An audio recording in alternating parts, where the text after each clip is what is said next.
हमारे बीच में अंतर्राष्ट्रीय भीम सेना एवं बहुजन आर्मी के राष्ट्रीय उपाध्यक्ष आदरणीय भरत व्यास गौतम जी, जो उत्तर प्रदेश के अंदर SC/ST के सबसे बड़े चेहरे हैं, जो दबे कुचले की आवाज़ को एक धार देते हैं, रफ्तार देते हैं। और ऐसे शख्सियत हमारे बीच में बैठे हुए हैं अंतर्राष्ट्रीय भीम सेना एवं बहुजन आर्मी के राष्ट्रीय उपाध्यक्ष भरत व्यास गौतम जी। गौतम जी, ये बताइए, जिस प्रकार से उत्तर प्रदेश के अंदर 9 विधानसभा चुनाव जो हुए हैं और तमाम घटक दल ये दावा कर रहे थे कि हमारी इतनी सीट, उत्तर प्रदेश के अंदर समाजवादी पार्टी को सिर्फ 2 सीट मिली है और भारतीय जनता पार्टी को सारी सीटें मिली है, प्लेन बहुमत हासिल किया है पूरे उत्तर प्रदेश में। ये बताइए, इस पे आपकी क्या राय है, क्या मंशा है सर? देखिए श्रीमान जी, मैं सबसे पहले आपको धन्यवाद देना चाहता हूँ, इसलिए देना चाहता हूँ जी कि जो पूरे उत्तर प्रदेश के 9 सीटों का जिक्र आपने किया है कि आपको पता है कि ये शासन का चुनाव है। उत्तर प्रदेश में जो भी 9 सीटों का चुनाव हुआ है, भारतीय जनता पार्टी जब तक रहेगी तब तक EVM घोटाला होता रहेगा। आपको पता है, मैं बार बार चेतावनी दिया था, विपक्ष दल के नेताओं को मैंने आग्रह करता हूं कि इन लोगों को इस्तीफा दे देना चाहिए, इस्तीफा देकर बोल देना चाहिए कि तुम अकेले लड़ो, अकेले जीतो, क्योंकि जब तक EVM रहेगा इस देश में तब तक ये घोटाला होता रहेगा। क्योंकि जब भी चुनाव होता है तो 1-2 सीट ये लोग दे देते हैं, बाकी ये घोटाला करके चुनाव ये लोग जीत लेते हैं।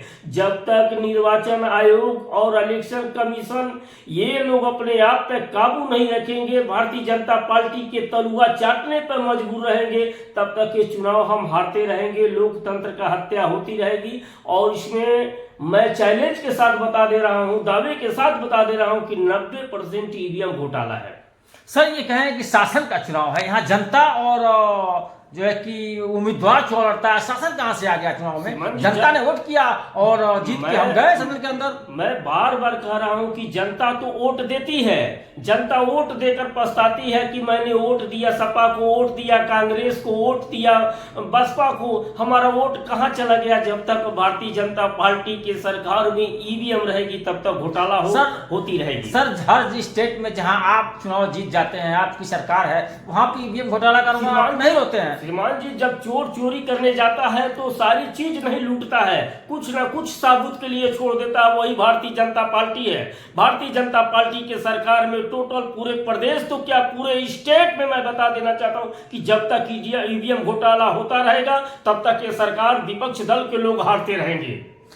सर, ये बताइए, जिस प्रकार से उत्तर प्रदेश के अंदर भारतीय जनता पार्टी की सरकार है, पूर्ण बहुमत की सरकार है, सदन के अंदर माननीय Yogi Adityanath ji, chief minister of Uttar Pradesh, वो दावा करते हैं सर कि लॉ एंड ऑर्डर यानी कानून व्यवस्था का राज, 0 टॉलरेंस की नीति है पूरे उत्तर प्रदेश में।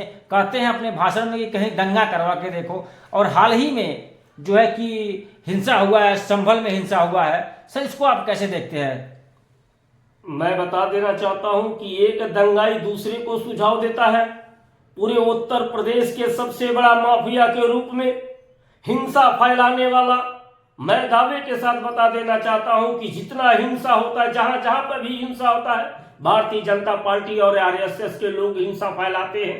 ये मुसलमानों का बुर्का पहन लेते हैं, बुर्का पहनाकर दंगाई करते हैं, दंगा करके ये लोग अफवाह फैला देते हैं। अफवाह फैलाने के बाद वहां पुलिस प्रशासन के बीच और जनता के बीच झड़प होती है। जब वहां पता चलता है कि ये भारतीय जनता पार्टी और RSS के लोग होते हैं, जांच होते हैं, तो उनके ऊपर कार्रवाई नहीं होती है, उनको गिरफ्तारी नहीं होती है, हाथ पर हाथ रखे बैठे वो चुप्पी साथ के लोग देखते रहते हैं और मुसलमानों को गुमराह किया जाता है। ये धर्म की राजनीति करते हैं लोग। धर्म की राजनीति करने वाला कभी सक्सेस नहीं होता है। हिंसा की हल अहिंसा, नहीं तो हिंसा ही सही, कर लो आंदोलन, आज नहीं तो कल सबक बहुत बड़े पैमाने पर मिलेगा।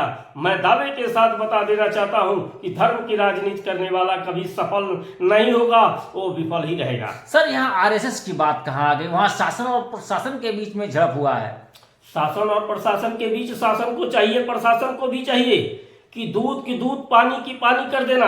शासन आम पब्लिक की, मैं आम पब्लिक की ही बात बता रहा हूँ जी, आम पब्लिक की ही बात बता रहा हूँ। भारतीय जनता पार्टी के लोग दंगाई करते हैं, वहां पुलिस प्रशासन पहुंचती है, लेकिन वहां दंगाई करने वालों को नहीं मारती है, आम आदमी को ऊपर लाठीचार्ज कर देती है। मैं दावे के साथ, यही तो लाइन आर्डर है। इनकी लाइन आर्डर पूरे प्रदेश में भ्रष्ट हो चुका है, गुंडा राज बन चुका है। मैं दावे के साथ, मैं चैलेंज के साथ मैं साबित कर देना चाहता तो हूँ। बहराइच हिंसा को आप कैसे देखते हैं? बहराइच हिंसा में मैं बता देना चाहता हूं कि जब वो लोग अपने ताज को लेकर जब निकल रहे थे तो ये लोग क्या किए थे, वो जाकर वो एक मुसलमान के घर पर किसी ब्राह्मण ने जाकर उसके जबरदस्ती उसको उनका वो झंडा को तोड़ा। झंडा को तोड़ने के बाद उसके साथ अपमान किया, मारपीट किया। मारपीट करने के बाद जनता के बीच जब मार हुई तो उसकी वो मौत हुई। अब मौत होने के बाद मुसलमानों को ऊपर अफवाह फैलाया गया कि मुसलमानों ने हिंदू को मार दिया। हिंदू मुस्लिम आप राइट कराते हो, वोट लेते हो हिंदू बनाकर और धर्म की राजनीति करते हो। ये कब तक चलेगा? कब तक चलेगा? जब तक भारतीय जनता पार्टी की सरकार है तब तक ये हिंदू मुस्लिम चलेगा। बाकी सब भाई भाई एक है। भाईचारा बनाकर, समता मूलक समाज बनाकर जब चलोगे, इसी में भलाई है। नहीं तो गुमराह करके चलोगे, धर्म को फैला कर चलोगे, जाति हिंसा लेकर चलोगे तो आज नहीं तो कल आप भी इसका भोगी हो। बहुत बहुत धन्यवाद अंतर्राष्ट्रीय भीम सेना एवं बहुजन आर्मी के राष्ट्रीय उपाध्यक्ष फायर मार्शल लीडर भरत व्यास गौतम जी। जिस प्रकार से आपने विभागीय से इंटरव्यू दिया, बहुत बहुत धन्यवाद।